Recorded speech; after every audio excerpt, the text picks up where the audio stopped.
Hello, my friends. Hello, hello, hello. Evolutionary Energy Arts family. Hope everybody is doing well out there. It's another gorgeous day here. Yesterday they were plastering the skies. Let's hope that the skies are clear and blue all day. Yes, so far so good.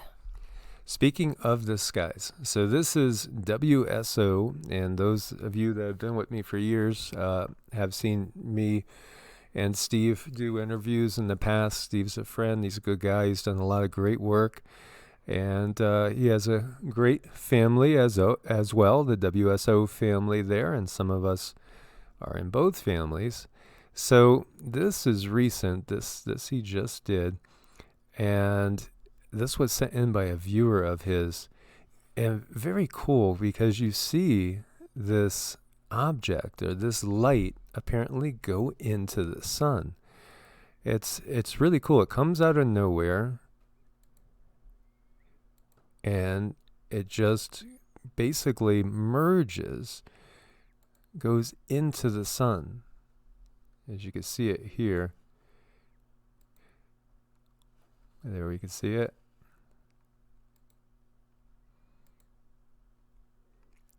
So very, very curious. And I didn't get permission from him to play this, but I don't think he would mind, knowing Steve. But at the same time, just breaking it down slow so you can see it. It's almost like it's kind of like energy with a bow shock, if you know what I mean. Yeah, it does look like energy with a bow shock. So that was just really super curious. And it goes and plunges into the sun. And, so I'll encourage you guys to check it out, as this is really interesting. What could this possibly be? What I got is it's like an angelic being, very high vibrational, for whatever reason, left and then returned back to the sun. Very interesting. Yeah, the shape of it gets me thinking about some of the art we've seen, because it's kind of got that conical shape to it. And so before I forget, please do go over and subscribe to WSO if you haven't yet, and give him a thumbs up. He does a lot of things with anomalous, things in the sky. So the W stands for wormwood, and so that was his original focus, and he's expanded since then.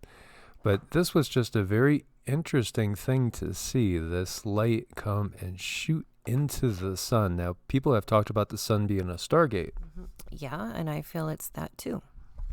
Besides being a being as well. Everything that we see, all the stars up there are beings. Those are very, very much alive, conscious, sentient beings. Well, we're made of plasma, and the sun is made of plasma, so there you go.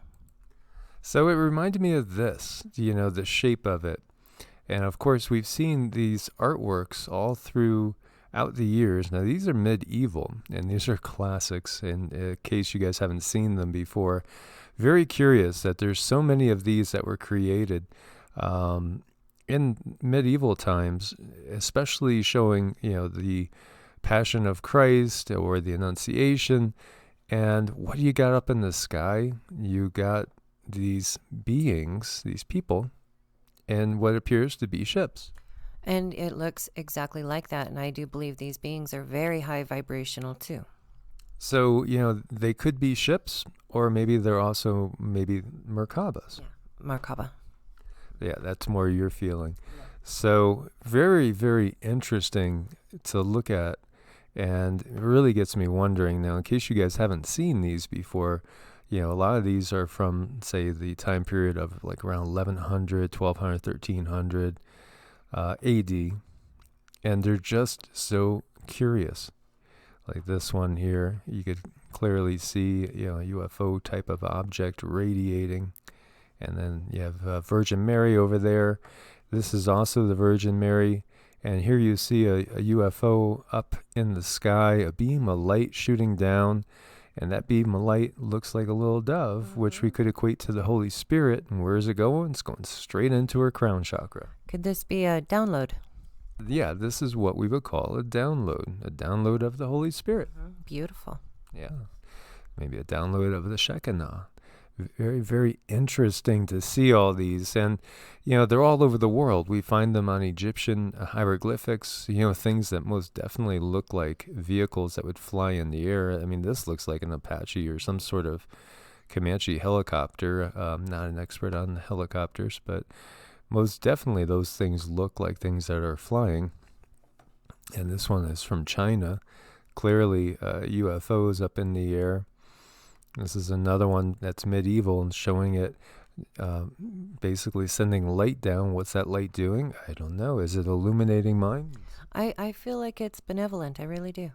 I think there's a lot of benevolent. I think we've focused a lot on the malevolent because, that's the system that we're in and being controlled by in this planet. Yet, yeah, there's been definitely visits by benevolent beings, and there's benevolent beings up there as well.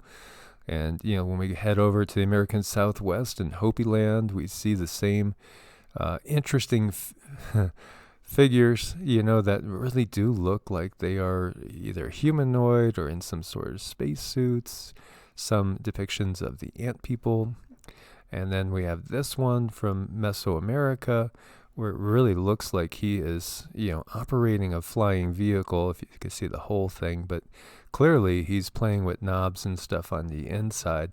I do think that there were ancient astronauts, 3D, very, very physical. I think also there are higher dimensional beings as well. And so the higher dimensional beings we see in their Merkabas. Yeah, there's more stuff out there than we can even fathom.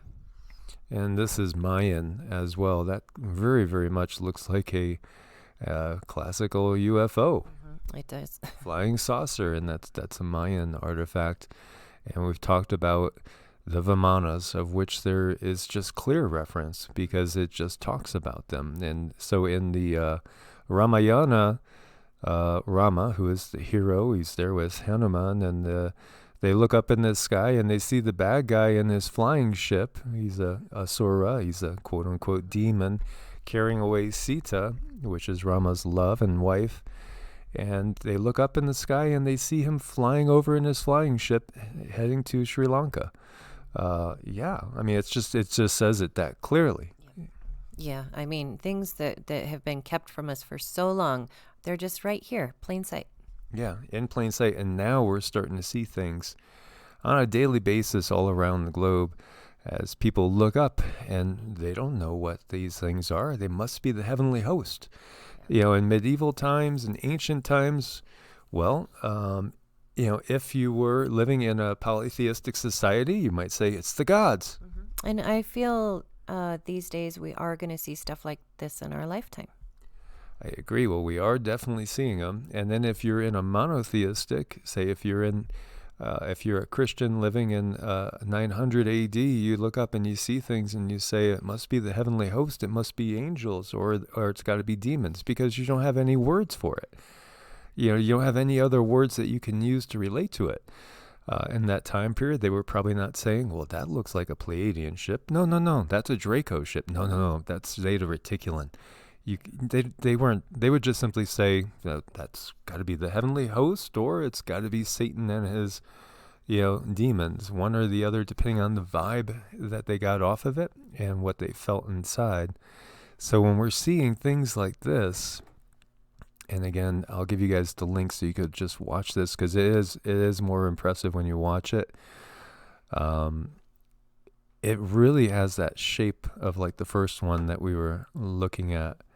And it just plunges into the sun. And maybe because this also has like rays of the sun, maybe this is what they saw back in those days. Maybe they saw vehicles and ships or Merkabas plunging into the sun and using it as a wormhole. That's what I was thinking too, wormhole. Now, you have also seen beings in the sun that you feel are creator gods, very, very high-level beings. Yeah, 7 creator gods. That's what I've gotten. And as we go through this and study, that number 7 keeps coming up over and over and over. So, yeah. Well, yeah, and we do have that the 7 ancient planets, and there are a lot of different myths and legends that talk about the 7 ancient creator gods. Curiously enough, too, when you saw them, and I won't go too much into depth on this video because we should do a video just on it. They very much look like some of the ancient beings we see depicted in Gnosticism. Yeah, I never had time to study or research. They looked really different, and I explained them to you, and then you're able to pull them up to see them. Yeah, because I'm the crazy guy that studied this since he was 5 years old. I love it. So, guys, as always, keep your eyes to the sky. Yes. And thank you for your support on Patreon and Ko-Fi. And go check out WSO. God bless and namaste. Namaste.